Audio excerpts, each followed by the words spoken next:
The show that's late at night starring Jenny Falcon.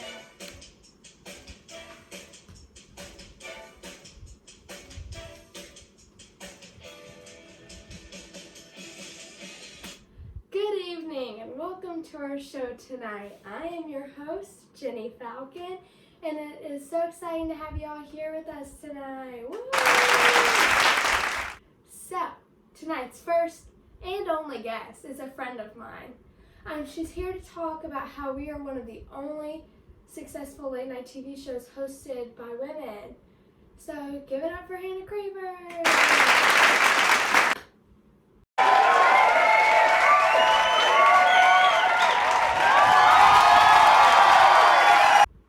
Yeah, we're so excited to have you here tonight. Can you talk to me a little bit about why I'm one of the only successful women hosts on late night TV? Yeah, so basically what my job is to kind of understand why women's late night TV shows aren't considered as successful as men and ultimately end up getting cut. And we kind of just take it back to the very beginning, the 80s, late 70s, 40-ish years ago, not really that long ago, with Letterman. And at that point, males made up most of the workforce, and women were just starting to get into the workforce besides being nurses and teachers. And so what happened was that they created late night in order to give the men some time to relax. They got the shows late at night to laugh a little, do whatever, while the woman had her shows during the day. Daytime TV, like Oprah and stuff, was reserved for the women. And that's just not really the case today, because women do make up 50% of the workforce now. In most households, the mom and the dad go to work. And so it's kind of still stuck in that same tradition, but it's also how late night has always worked. However, what's happening is these female shows like Busy Phillips, they were working, they were doing fine. Their ratings were good, their viewership was good, but compared to Fallon and Kimmel and Corden, it didn't seem as much because both females and males watched that show, while her ratings were almost strictly female. And so it's just kind of like, would that have been different if she would have been on a more major network like CBS or NBC instead of just E! News? And so it's really just trying to dig out and find out why they're not being. So essentially what you're saying is the traditions that make late night what it is part of the reason that we're being held back? Yeah, no, exactly. And so that is, the unfortunate part is that's only just half of the issue. And in late night TV, we also have an issue with writers. Like I think females are funny. You think females are funny. Most people would agree that females are funny. And these male-dominated TV shows just don't have the amount of female writers that would be needed to equal it out. And what's happening is Kimmel, Fallon, Myers, Colbert, Corden, they consistently have less than 25% of women in their writing rooms. So in a room of 15 people, there might be 4 women helping write these shows and skits.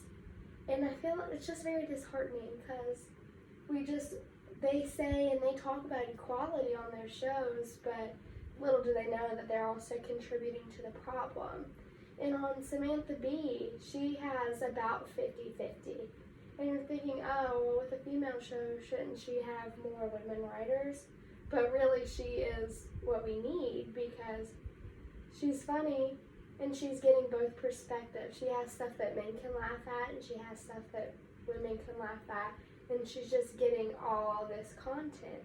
And just imagine how different it would be if Jimmy Fallon had 10 female writers or 7 male writers and 7 women writers. Like, it would just be different, and it would be good different. And I just kind of want to get that out there and spread that out, Huh. That's interesting. Is it that I'm surprised they have any female writers? So do you mind just kind of summarizing the overall point of what you're trying to raise awareness for? Exactly. All we're trying to see is if there was equal representation, would these shows in the writing rooms, would these shows still do as good as they do? And chances are they might do even better. And there just hasn't been a lot of research on it. And until we get more women in those writing rooms and as hosts of these shows, then we're never going to really truly know, because we don't have the viewership and the ratings to kind of back it up. And so we're just really trying to let them know, let Fallon, let Corden, let them know that we want to be in those rooms. We want to write. We are excited about it. And we want to be in front of the screen too. Little girls are not seeing themselves on that screen, so they're not even thinking that it's imaginable. And that's just really disheartening, because we tell them they can be whatever they want, but they're not going to believe it until they see it. And so I just really hope that we can keep on moving forward, keep on progressing, because we all know it's possible. And hopefully the fact that females get more female viewers won't hinder the process, and they can at least try to keep on going and see that women in late night can be just as successful as. Well, there you have it, folks. That's all we have for you tonight.